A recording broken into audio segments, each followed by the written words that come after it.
Bulletstorm isn't your ordinary first-person shooter. It's a unique shoot-'em-up game that requires players to kill enemies with skill and careful planning for their kills.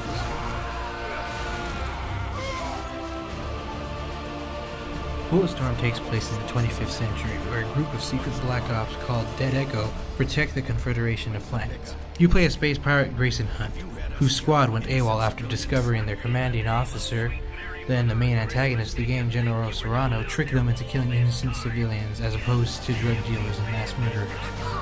After a failed attempt to take down their former general, they find themselves trapped on a planet called Stygia, or, as they refer to it in the game, World. While the majority of your squad is killed off, you are left with Ishii Sato, who has become part cyborg due to his injuries from the crash. From here on out, you are left to find a way off the planet and find General Serrano. What makes the Bulletstorm different from other shooters is the new dynamic called Skill to Kill.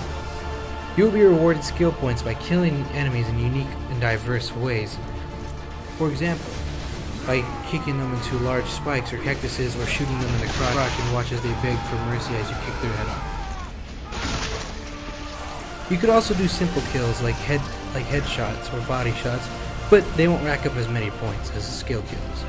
You use the skill points you earn to purchase ammo or upgrades for the weapons you acquire throughout the game. The game does suffer from a lot of repetitiveness. I mean, you can only kick and leash people so many times.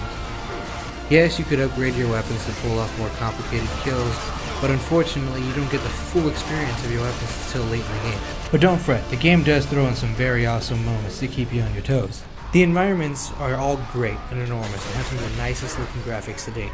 I never once found myself with a recycled environment in the game.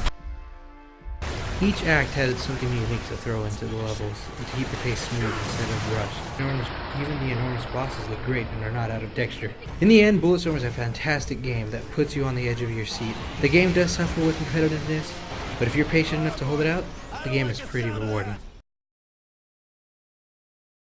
He served us well. I named him Waggleton P. Tallylicker, but I never got the chance to tell him